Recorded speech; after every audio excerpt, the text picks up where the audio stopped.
So let's go ahead and dive into what is disenfranchised grief. This is Dr. Kenneth Doka. He is the individual who coined the phrase. He has written over 30 publications. He's an astounding individual. If you ever get an opportunity to hear him speak, I encourage you to take advantage of that opportunity. And so in the 80s, he did a lot of case studies.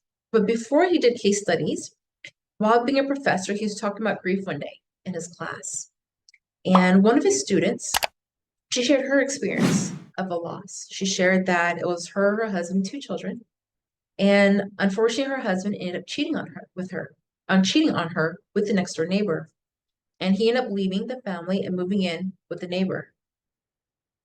A few months later, he ended up getting sick and ended up dying. And all of this happened within about a 2-year time period between him cheating, him moving into the next door neighbor, and his death. And the student in his class recalled how her friends and family members came over, gave their condolences, and made comments such as, well, I'm sure that's a load off your shoulders, or I'm sure that's relief not having to see him every day. And although she did identify partially with some of those comments, part of her also felt sad that her children no longer had a father. And she shared in class with Dr. Kinadoka that no one seemed to have understood why she was feeling sad. And that's what piqued his interest in this concept of disenfranchised grief. And that's when he did a lot of case studies in the 80s, where he began to do a lot of research with individuals who were in relationships, but not just any relationship. It was more specifically individuals who were in long-term relationships and the partner died, or they were cohabitating together, or they were engaged, or they were in a long-term relationship. And he noticed that a lot of them share the same sentiment. And that's the sentence that we see at the bottom of the slide. It says, no one understood why I should be grieving. And what he did, he broke it down into 2 different categories. He says the definition for disenfranchised grief is a loss that is not openly acknowledged, socially mourned, or publicly supported. And the second part of disenfranchised grief is when someone experiences a decline in health and others don't understand or acknowledge that loss. And what he did, he put them in different categories, and there's no specific order to these categories. But the first one I want to talk about is the loss that is not acknowledged, such as divorce, loss of health, migration. We'll talk quite a bit about that later on today, migration. Relationships that aren't acknowledged. So when it comes to relationships that aren't acknowledged, usually it's because society doesn't deem the relationship as important, such as the death of an ex-spouse, the loss of a foster child. Thinking about the structure of the foster care system, it's understood that a child will come into someone's home, there will be a foster parent, and then the child will go back to their original home, or they'll go to a group home, they'll go to a different altogether. And so sometimes family and friends may not understand the grief that that foster parent is experiencing, because the mindset is, well, you knew what we were getting into when you started the process. And so that moment where their family and friends may not fully acknowledge that loss, that is them experiencing disenfranchised grief. Another example of this is cyber loss. With technology today, a lot of people build relationships and connections with people online. Think about gamers. They spend hours with other people online. And let's say the person on the other side dies. And then their family and friends don't fully understand why they're mourning, why they're grieving.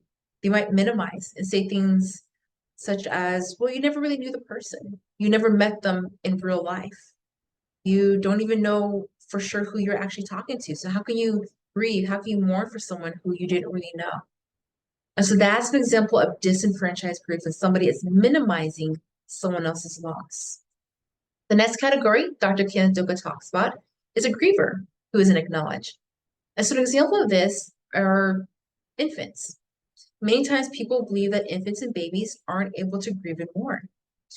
Actually, there's been a lot of studies that have shown that babies are able to grieve, they're able to mourn, they're able to recognize that there's an entity, there's a being that's not here anymore.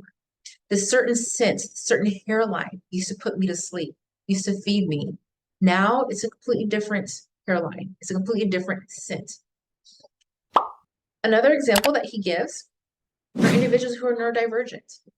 Same thing with that concept. A lot of people believe that people who are neurodivergent aren't able to grieve, aren't able to mourn. But there's been lots of studies that have shown that they are able to recognize, hey, this certain person used to come to my house and help get me dressed. This person used to feed me, but that person's not here anymore. They're able to recognize that there's a being, there's an entity that's not there anymore. The next category he talks about is the way the death occurs is not openly acknowledged. And usually it's due to some type of stigmatization on the death.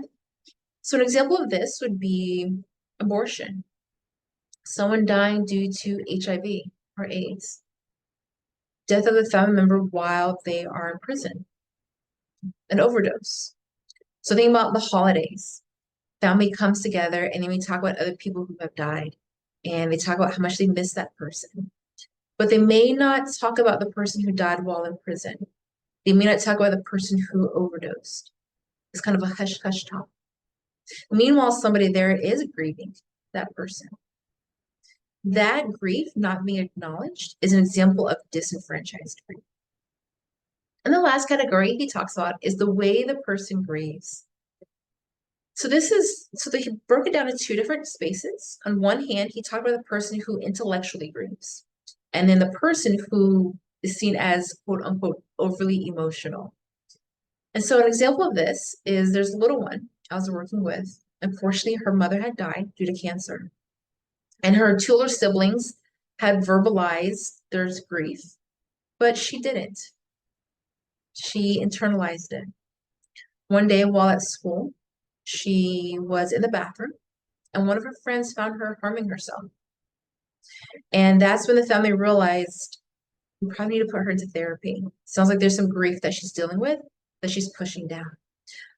Initially, people thought she was okay.